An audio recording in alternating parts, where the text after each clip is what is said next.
So you worked for a lot of like you said TBS and stuff, and you've also worked for like NHK too before, right? Like you've, which are very very big, kind of.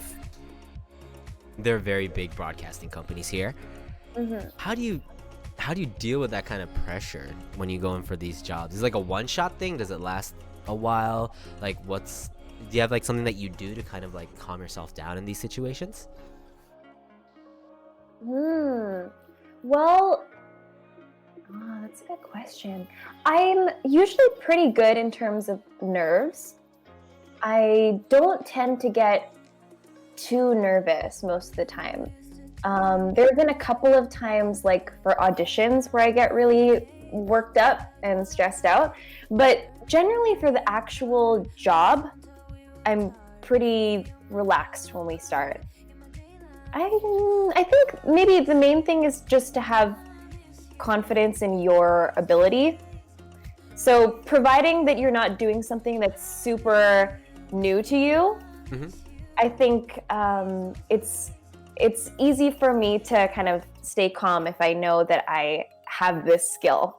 And if I just like believe in myself, I can do it. Is generally how I go about it. I feel like you kind of like cut for the job then, because I think a lot of people sometimes they can't get into that mode, but it's that confidence that you have for yourself that it really like drives you forward. I think so. I think that is, it's like it's also kind of cheesy, but I think like having confidence in yourself and believing in yourself is the biggest factor. It helps that a lot of my jobs were in English, and I do feel more confident if I can speak in English because I have a stronger control of the language. If I was doing a job all in Japanese, I think my nerves might kick in a little bit more. Right. Yeah. Do you have jobs that are just purely Japanese? Purely Japanese, not often. If I'm lucky, one that I auditioned for recently is all going to be in Japanese. So, but this is not live, so I can just, if you memorize the script, then that's all you really need to do. And then you can do like other takes and stuff like that. So, Amon the Pig in chat has a question and is asking, does Shizuka have any pets? Do you have any pets, Shizuka? Oh, I have had pets all my life. If there's one thing you need to know about Shizuka, she's a big animal person. Exactly. Actually, up there, that's one of my childhood dogs. That's River. My mom drew that. You can't really see it that well, it's a bit far away. But yeah, River was a wolf husky mix that we had in Canada. And we had, two other big dogs that were her puppies. And I grew up with those three, like this pack of 3 giant dogs when I was growing up. And then when I was in like junior high school, all of our dogs had passed away. So we ended up getting a new dog named Hugo. Yeah. I think Gray has met Hugo, right? Yeah, many times. Yes, that's right. Hugo's always very alert when you first enter Shizuka's house, and then after a while, it's like couch potato, very welcoming. So no, but unfortunately, Hugo passed away. Almost 2 years ago now. So right now I'm petless, but I've had them my whole life, and I would love to get another pet sometime for sure. But it's kind of hard in Tokyo to have a dog. I live a little bit more in a like naturey area, so I could have a dog, but I just don't know when I'm going to be moving or traveling, so it's a little tough. It's especially with your job description where you go outside of Tokyo a lot too. Not now, but with when you're not in the whole quarantine situation, you do travel a lot. So I think it's so I worry about that unless we'll see. I'm very, very keen on adopting a dog from like a rescue place. I've been pecking them. My eye on them. but we'll see. Marco wants to know, would you like to get, we talk about a lot of dogs, but how about a cat? I've actually had a cat too. And I would love to get another cat if I have the chance. Yeah. Again, it's kind of like once my living situation becomes more like stable, like once I know what I'm doing and if I can like make sure I have someone who can take care of the dog or the cat, then I would probably get one. Yeah. Yeah. Or if I just find one that needs a home, then I will automatically take that cat or dog. And it's funny because that's not even an exaggeration. Shizuka would be the person to do that. Take home a cat. Definitely. It's like, oh, are you lost? Let me take you home. And best life for the cat too. Like that's actually like my dream. I've always wanted to just like, I mean, I feel really sad when people like throw away puppies or like, you know, animals. But you know, some people just like on their way home, they'll find like a box full of puppies that have been thrown away. That's like my dream. just to find a box full of puppies and then take them home. Screw the running with Shizuka thing. Let's just do that. And then and it's not even, you know, like you just have to give them the best life that you can. Not That's right. Box of puppies or box of kittens. Either one. I actually almost took home a baby rat once. Yeah. Yeah. Have you heard about this story? Maybe I didn't. I don't ever know. post about it. I was doing the Yamathon, which is like kind of a marathon around the Yamanote line, but you can walk it. Originally, it's like a charity project, so you walk the 42K or something around the distance of the Yamanote train line. And that kind of just became like a tradition with me and a couple of friends. And one year when we were walking around, I saw like a baby, almost newborn rat in the middle of the sidewalk. It was like still kind of early in the day. It was probably like still morning. Yeah. Oh no, maybe it was just like, it was around getting close to noon. But it was probably like a 2-week-old baby rat because it had fur, but its eyes weren't open. And so he was like still helpless and he was in the middle of the sidewalk and it was really hot that day in the summer. So the sun is beating down and then people were starting around that area, not seeing it. So I was like, oh my God, someone's gonna step on this teeny little baby rat. It was like that big. And so I had to like get a little wet tissue and like pick him up. And then I moved him out of harm's way into some bushes nearby. But I was quite ready to come back and take the rat home after the Yamathon. But I actually did come back after like 12 hours of walking to that station, and I checked, and luckily the baby had come back. Wait, you cut off at the best part. What did you say? You came back, and then what happened? Oh, sorry. I came back after 12 hours of walking. That's how dedicated I am. My legs were destroyed. And I went to check the bush where I put the baby rat, but he was gone. And I think that actually his mom had come back to get him, which is the best scenario. Yes. Definitely the mom came back. Yeah. Exactly. But if she hadn't, I was 100% ready to go to Don Quixote and buy some kitten formula and like feed this little rat at home. This is a very Shizuka story. This is very Shizuka. Yeah, I see. Yes, I was a baby rat for sure. Yeah. It was the cutest thing too. You might not even realize, but it was like a little tiny. What happened? It was like a little tiny puppy, but like miniature, like really, really small. I've had little hamsters when I got a bunch of them. They're really cute. They look really like helpless. Yeah. You know, like you feel so bad for them. Like in my case, they were safe. They weren't on the street or anything like that. But yeah, I can feel it. You need to like save them. You know?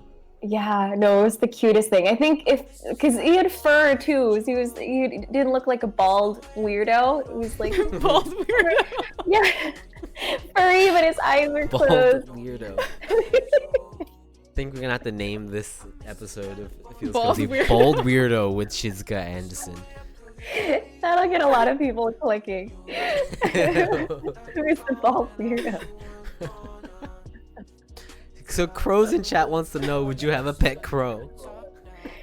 I totally would. Like, I wouldn't be. I think I would have a pet anything if the situation called for it.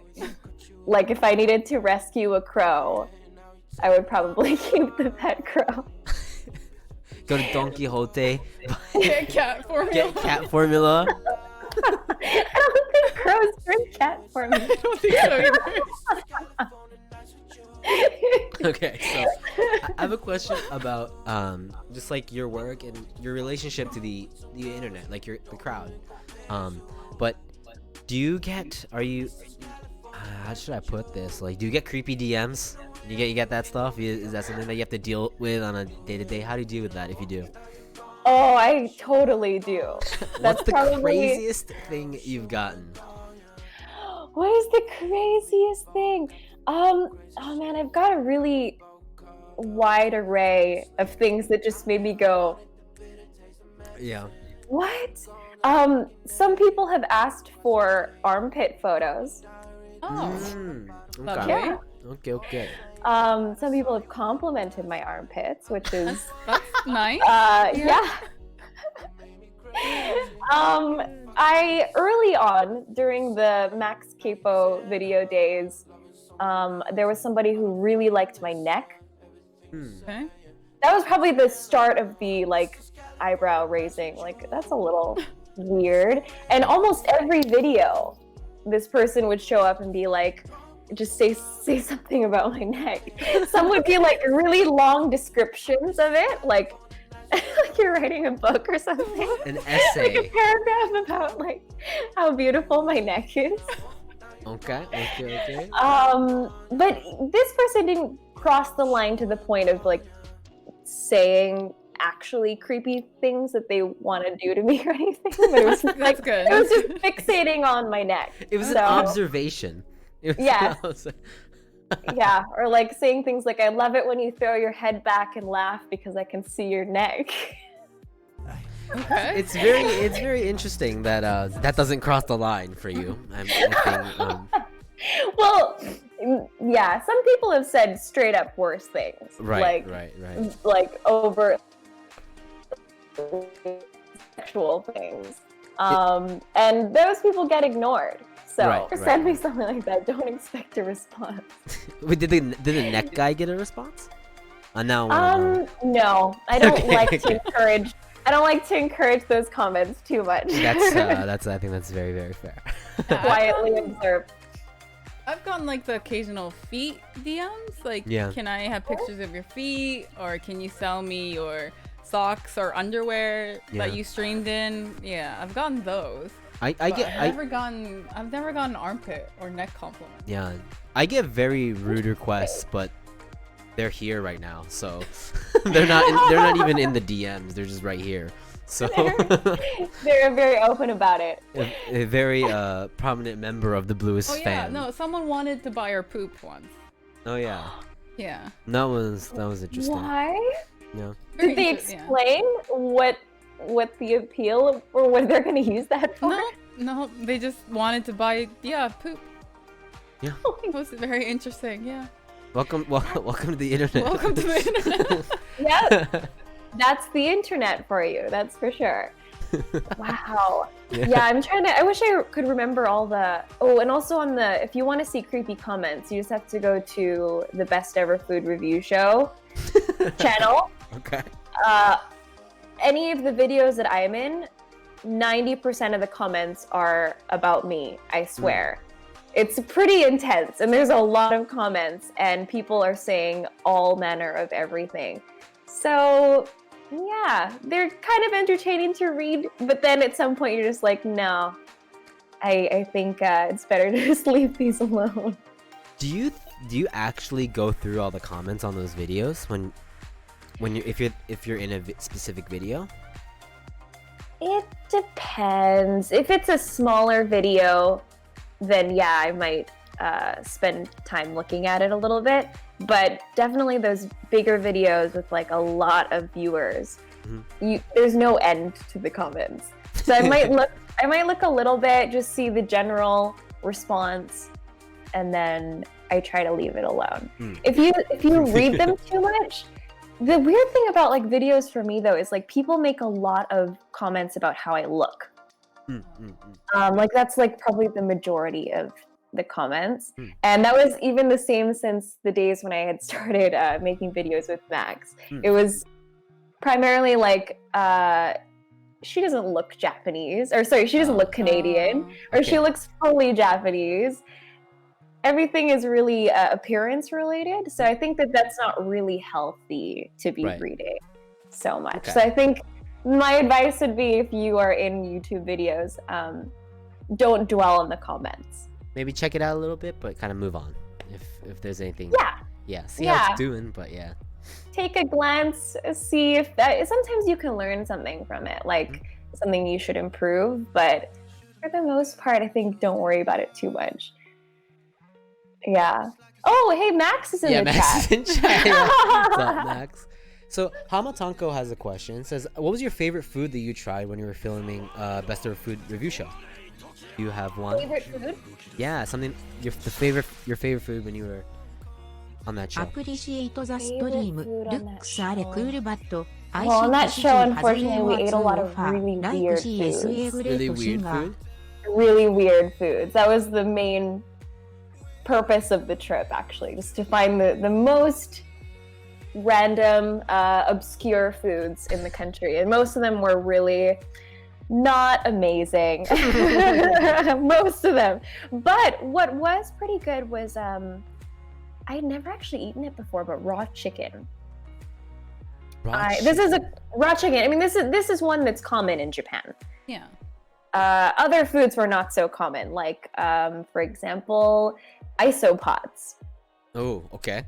They're like bugs? I forgot what they're in. They're like underwater. They look like underwater dung beetles. They're in Animal Crossing. Yeah. Funamushi is what they're called in Japanese, Funamushi. Right? There's another name. I don't know if that's a nickname. Different name. It's like Oguso kumushi. Oh boy. Yeah. Okay. Yeah. How do you eat that? Is it you eat it like sashimi style?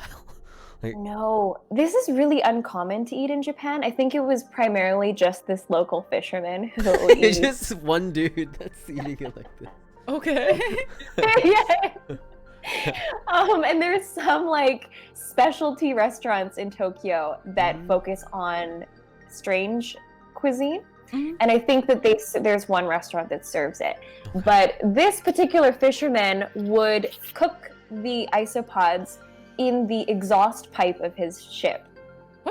What the heck? Which is so like it's, you're just covering your food in exhaust. It's just like eating cancer. Heck? I've never heard of this before. That's so obscure. He was a unique man. He was a really cool dude, but he had his own way of doing things. So he would just cook them in the exhaust pipe, or you can grill them, is what he said. Like you can grill them up. Or That's just nice grill to know. them, you know. Yeah, but I think the one that was actually the best of the best, though, I'm not gonna lie, has to be the Kobe beef. Kobe beef. I mean, there's no competition. There's nothing that really beats like grade A5 Kobe beef that's been cooked at like a top class restaurant. So that's probably the best one. And raw chicken was a surprisingly good one. And for me. I've had it before. It's really good. I think though too, because some izakayas they'll serve like I think the whole chewy chunk of chicken. Yeah. But you should definitely get it like sashimi style, where it's thinly cut. It goes well. I can't eat too much of it, of course, but it goes well with a beer. Right? Surprisingly so. Yeah. Yeah. Hama, hopefully we were able to answer that question. Blue, do you have any more questions? I have so many questions. Ask away. So I guess I do want to get back to how you mentioned like when you first started doing like videos, you had like a video on Hafu, right? And as a Hafu myself, I wanted to ask like, what's your opinion like on the word like Hafu? Because it's a very like, especially in Japan, it basically says like you're 50-50. Like it's not you're half of something. It's not it's not mixed. It's not like, oh, you might be part Japanese, but no, it's like this word just for people who are 50% Japanese. Mm-hmm. And I guess like, What's your take on it? Yeah, what's your take on it? Like, do you find that word offensive? Do you think that's like that's an okay word to use for people who are, I guess, half Japanese or? I personally don't find it offensive. And I think I understand where people are coming from though when they say that they feel it's offensive, because saying half denotes that you're less than whole, which sounds negative. But the reason why I don't really mind this word is because I don't think that Japanese people say it with that meaning in mind. If anything, I still, like, regardless of what people say, I still believe that what they're trying to say is Hafu Nihonjin, or like Hafu Nantoka, half something. But they've just shortened it to half, because Japanese people will shorten everything that is too long. So I don't think that they're using the word half derogatively, or too derogatively, is that the right word? Half in a way should undermine you in any way. They're using it more just as like a convenient way to describe what your ethnicity is, which is half something and half something, but that's too long to say. So in terms of that, I think that it's a fine word to use.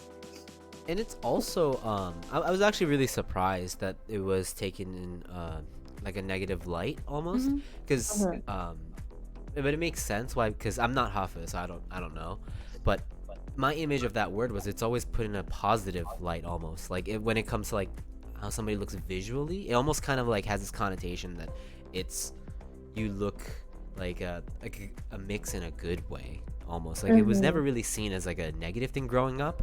So it was really interesting, but I see where people are coming from. So and I think going back even further, so in our generation, I think it was a really positive word, and there were tons of like Hafu models. So it was weird to be. It was like a visual aesthetic that people really admired, for better or for worse. Like I do feel it's weird to, I don't know, they almost like fetishize like Hafu features. It's a little bit unhealthy, this like fixation. But on the other hand, actually I just kind of forgot what I was gonna say. I just lost my train of thought. Yes, if we go further back though, so our generation really admired Hafus, but before that in Japan there was a lot of discrimination. So there were terms that denoted being half, like konketsuji, I think, and which means mixed blood. And I think even probably saying Hafu in any way was just negative. So it kind of depends on the social era, I suppose. It might have been negatively used in the past, possibly, but now things have changed quite a lot, and I think that doesn't really matter so much anymore, since we don't currently have that memory. Like our generation has never really used it in a negative way, so why not? You never even hear konketsuji ever nowadays, right? It sounds so brutal. Like it just sounds so brutal. So and I think they had other words too. I think ainoko is also a word. I don't even know that one. I've never heard that one. Oh really? Ainoko means love child, literally, right? I guess. Okay. No, it doesn't. No, ainoko they use a different kanji. It's not love. Okay. It means aida, so between. So it means like between two cultures. Child is an ainoko, and that was derogatory back in the day. I started having actually Yama in chat right here mentioned gaijin, and over the years that used to be normal. Now it has like a weird ring to it. I try not to say gaijin, like, because outside person kind of sounds like, it kind of gives me a, that's It's a not really negative term. so I would think of it very. so I say like friendly. gaikokujin, someone from outside, but like gaijin sounds kind of brutal, and I never really had that thinking growing up, but I think the times have changed, and just my image of that word itself just changed. It's really weird. That's true. I think it's becoming a little bit more of a sensitive like word nowadays too. I think in general, like, Japanese people as well are being a little more careful about how they use that word, and primarily because gaijin can be interpreted as being a little offensive if you think about it, because it's just calling you an outsider, and it makes it more difficult for you to fit into Japanese society if we keep labeling people as outsiders. And in the modern day, I think we kind of need to come up with like better terminology, maybe, where we can use terms that are a little more inclusive. Yeah, I believe so. I think Mm-hmm. it's just weird because it definitely affected me mentally. It's like I can't, especially because I have so many friends, right? And it's just like, oh, your friend is gaijin. I'm like, wow, that has a really weird ring to it now. Like don't say that. Like I don't know. It's just weird. I never used to feel that way.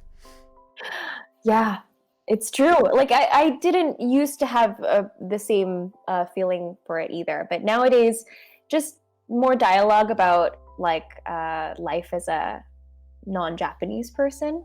Those conversations are being more available, and people have more access to it on like YouTube and things like that. So I think we're all becoming a little more sensitive to how we refer to people. Yeah. Which, I don't know, some people call that like PC culture and some people don't like it, but I mean, I don't personally see anything wrong with using terms that like people prefer. Right. Like, if that makes you feel better, then let's just use that like a better term. Why offend somebody when there can be no drama? You know, like why not? And it's Exactly. their choice. It's what we call them. It's not what you know. We don't have. Exactly. Not me. I mean, because I'm Nihonjin, but you know, it's not up to me to pick what I can call people and whatnot. It's up to the people that you know I'm talking to. You know, so Exactly. yeah, I see that. So yeah, some people think Arms in chat is saying gaijin is super harsh. Most people accept it and just don't care. So yeah, we have, you know, different opinions about that. You know, it makes sense. Like, and I think it's really important that you stay wary. You know, to stuff like that. Definitely.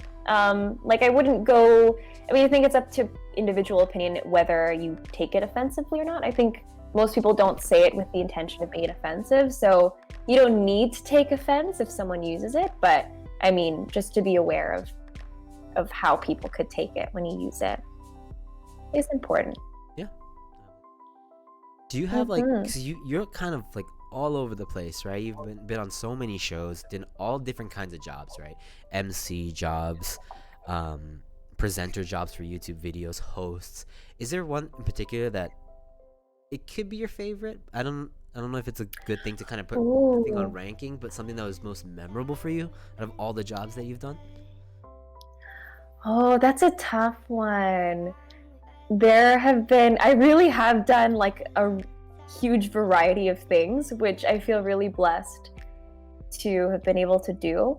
Because that's kind of how I like it. I like being able to do new things, and mixing things up is fun for me. But one thing I really actually just enjoy is narration jobs, which I would like to have more of. So I'm gonna kind of work towards doing more narration. But I like using my voice and expressing myself with my voice. And so I think that's like a job that's well suited for me. But in terms of things that are really fun and memorable, probably still even the most memorable job that I've done is probably the children's program. Yeah, people. To be honest, I was people in Jam. Yeah. Because I got to sing, I got to dance, I got to act. It was everything. I got to try a little bit of everything, and a lot of it was new to me. So I learned all about kind of the TV industry there. I kind of learned that was the start where I started learning stuff about how to be a performer. And of course, like just living in a children's world, like a storybook world, it's not something that you get to experience most of the time. So very true. Forever a good memory. There you go. One of my favorites. And it was a good memory watching it with everybody for the first time. So I'm glad you enjoyed it. And you let me just say you killed it. Okay, you did. That was Thank awesome. you. No. Although there were a lot of laughs at my expense, I think. But hey, we're friends, so we gotta do that.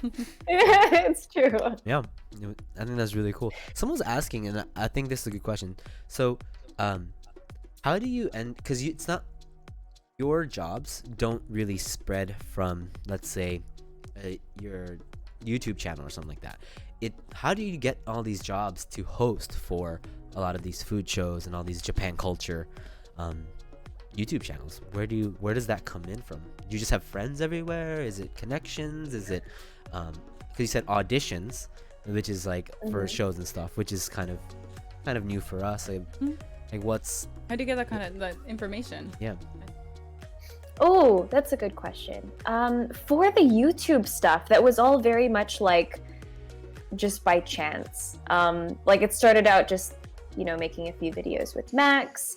Some people would, and then, I don't know, meeting someone else in the YouTube world, becoming friends, and then maybe making a couple of videos with them. And then starting Tokyo Creative and having like a regular series helped me, I think, to be noticed by other YouTube channels. So I found that YouTube channels that want to film, like they're coming from abroad to film in Japan, they tend to be actively looking for like a bilingual Japanese host. Mm-hmm.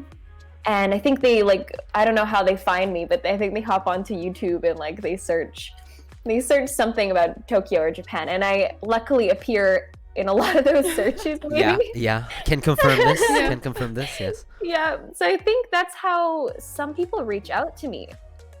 So a couple of those channels, like Best Ever Food Review Show, they actually sent me a message on Instagram, maybe, and then they asked me if I wanted to host, and I was like, yeah, sure. And that was the same with another, like I did a shoot for NBC Universal / Sompo Asia, which is like a Japanese company, and they also contact, I think, on Instagram too. So, and then that ends up becoming a cool new opportunity. So just every direction, and pretty much get that exposure, and then you get all the different angles, I guess. Mm-hmm. And of course, auditions, I'm registered with a talent agency. Oh, okay. So usually it's not there. I don't get YouTube stuff from the agencies. It's more TV related. Mm-hmm. But yeah, you never know. So things come from talent agency, sometimes like just off of YouTube and Instagram itself. That's really cool. Yeah. Like I think that's a really unique thing to kind of bring in the whole almost TV / movie industry style, and then you actually brought it into like very big YouTube channels.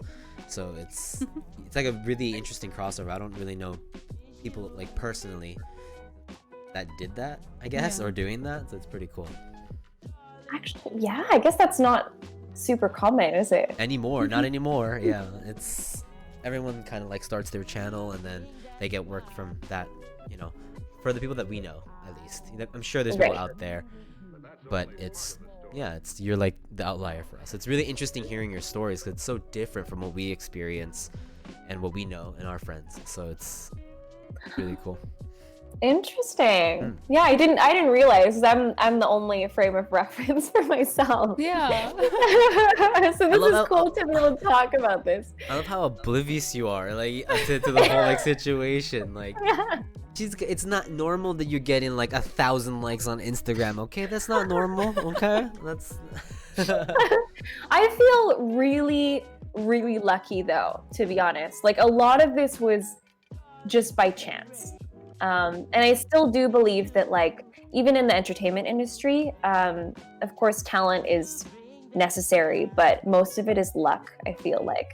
So, I mean, you just happen to get on a show that gives you a little bit of publicity or like a YouTube video that does really well. And then that's kind of what opens up opportunities.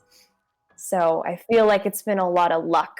I didn't realize that the best ever food review show was going to be this. Like it was big to begin with. It started out with like 1 million subscribers when I first went on. And a year and a half later, they're at 4.5 million. That's crazy. Right? I mean, it's a crazy start point. First off. Yeah. And then it gets even crazier. So it's like we've never experienced anything in that caliber. So it's like we can't even imagine it.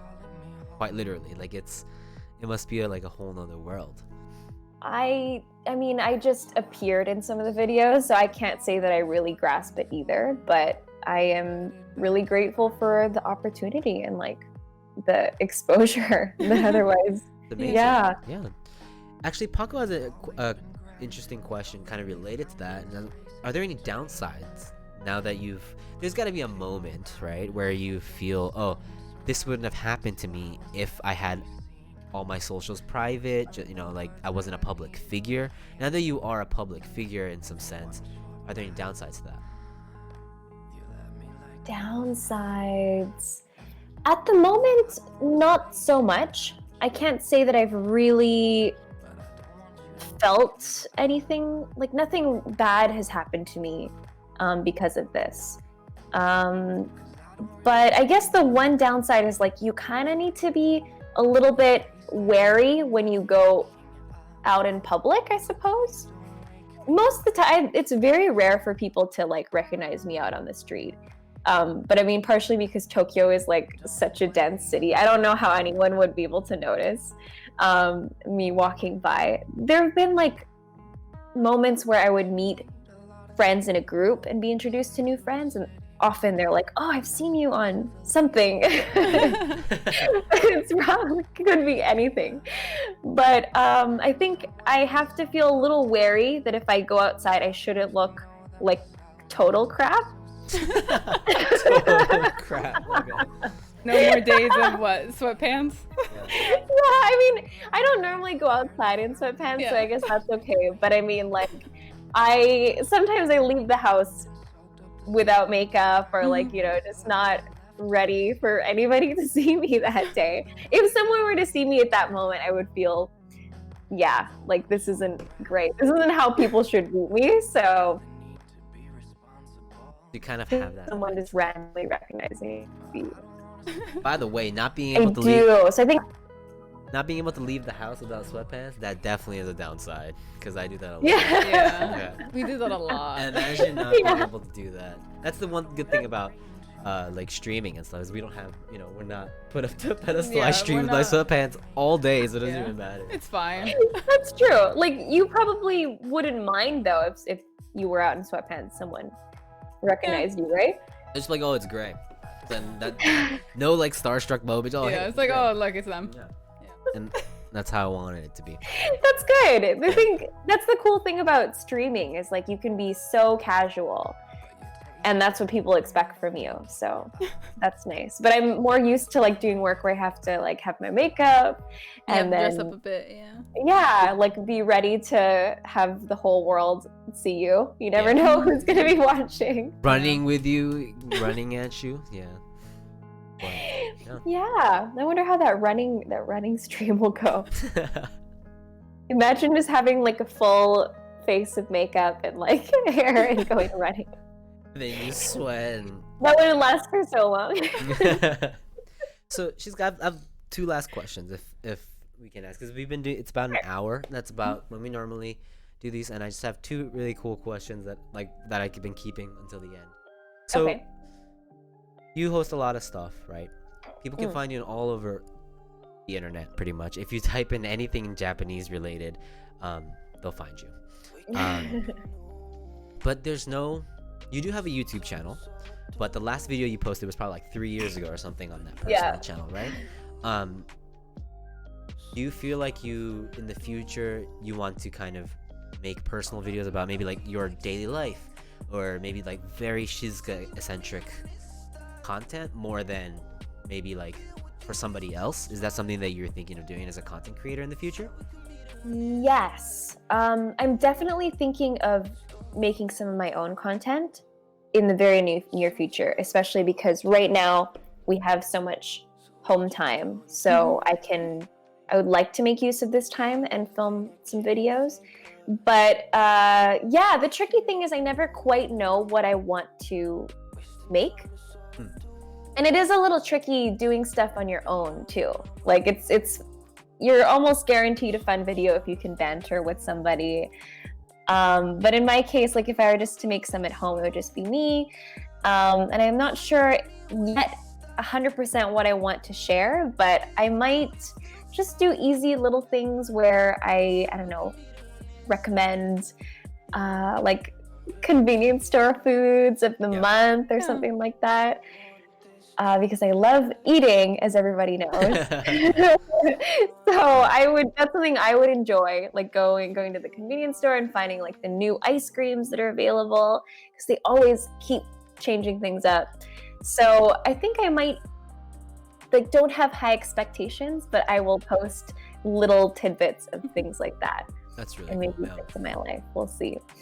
That's just something that I was just interested in, because I mean, it's something, it's really cool to see your friends do that, and so I would definitely watch that. So, oh, thank you. And I'm sure a lot of people here too. I want to watch you review ice cream. Yeah, because we don't want to go outside anymore. She's gonna do it for us, and then we know what to get and get out of the convenience store as fast as we can. Yes, right? I'll do it for you. Just keep it private. Just show it to us. Like, you should get this. This is amazing. Yeah. Can you imagine me like filming and editing a video and just only sending it to you? Yeah, don't worry, we'll share it to our Discord and we'll share it to our community. They'll check it out. Yay. And this is the last question, but okay. Mainly the content that you do is revolved around Japan. So I need to ask you this question, and I need to ask you about Japan. So there's a lot of people in our community that's come to Japan too, and we hung out with them. Just like, it's been really cool. That's like one of the coolest experiences that we get to do, is we get to actually physically hang out with people that we've been hanging out online. And it's like, that's probably my favorite thing about Twitch. And just having this fam online. Right? And the one question that we always get is, what's the best thing to do in Japan? And as somebody that I would say specializes in showing around Japan to people that are coming to Japan with your channels, all preferences aside, doesn't matter, like maybe like vegetarian or you still there, Shizuka? Wait, wait. Yes, I am, but out a little bit. She's glitching. Hold up. Give us a second. She's in the cyber realm, guys. We're in the cyber realm. Oh, all right, there we go. She's back. Right. Okay. I'm back. All okay, preferences. I got a bit of that. Like, all preferences aside. They say, Shizuka, I'm going to Japan. What's one thing I should do? It could be food, event, anything. What's the one thing you would recommend? It might be a little, I don't know if this is off the mark a little bit, but every time I show people around in Japan, like friends or acquaintances, I'll do like a little tour of the key places to visit in Tokyo, like I don't know, like Harajuku, see Takeshita Street, like hang out and go drinking in Shinjuku or Shibuya, try out some izakayas. But the main thing that I love, that I personally recommend to everyone, is to go to karaoke. Hey. And I think you guys wouldn't be surprised, because you know that I love karaoke. Yeah. Yes. But also, every person that I've shown around in Japan, like usually one of the nights, I'll take everybody out to go to karaoke, invite some friends, and they'll always love it. Yeah. Like, you can do all you can drink for really cheap. You can sing all night. Like, it's an all, you can party hard at karaoke if you want to. And usually it doesn't break the bank. And I mean, it's just like a really fun, memorable night. Yeah. So I would always take people out to karaoke, and I think that it's worth a try, even if you're not like a big singer. It's fun just hanging out with people. And on like related to that, I would recommend people to try and meet locals. So this is not a particular place to go, but like anywhere you go, I would recommend to try and like talk to local people. Like maybe in places like Shinjuku, like for example, Golden Guy, or like Omoide Yokocho, which is like a little back street. Those are good places with izakayas, and you get this like old Japan vibe. And usually the people are really friendly and talkative, so you can chat with them, and then maybe you can become friends and go karaoke with them. Yeah. That's what we do. Full circle. When people come over to Japan, we try to take them to karaoke one of the nights. It goes crazy. Like people that have this image of like singing in front of somebody and they're not really comfortable with that, and it's so fast until they realize it has nothing to do with that. You're just having a good time. Because I think a lot of people don't realize that karaoke here is you go into a private room with friends. Yeah, That's all you're doing. You just go in there with friends and you just get drunk and you sing, and nobody cares about whether you sing good or you sing terribly or you're off key or whatever. It's just about just you guys spending time with your friends, and you're not showing anybody else. Like you're not singing in front of like West Street and whatnot. So it's like a completely different experience, I think, than going to karaoke in like outside of Japan, or I mean, I guess other countries do it too, but unless it's you're just like a taking very private thing. Pictures of them. Like one time we went with some of our viewers and their friends. They took a picture of me, like the ugliest picture of me, and they all changed it to their profile picture. So unless you're that, then you're good. All right. So Right. unless it's that, which I'm still totally fine with, because I love everybody, right, that we go with. But yeah, karaoke, very, very good answer, I think. Thank you. I'm glad.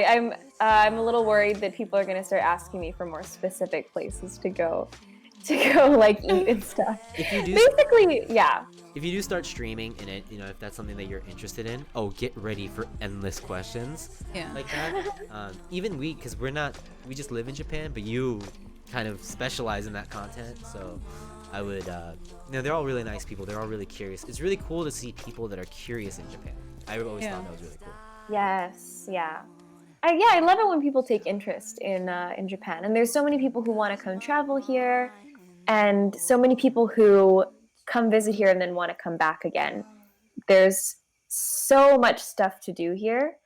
Even living here, you never run out of things to do, which is something that's really unique about Geo, probably. So many things to do. Like it's just endless. Actually endless. And also like Japan, geographically, they have different climates.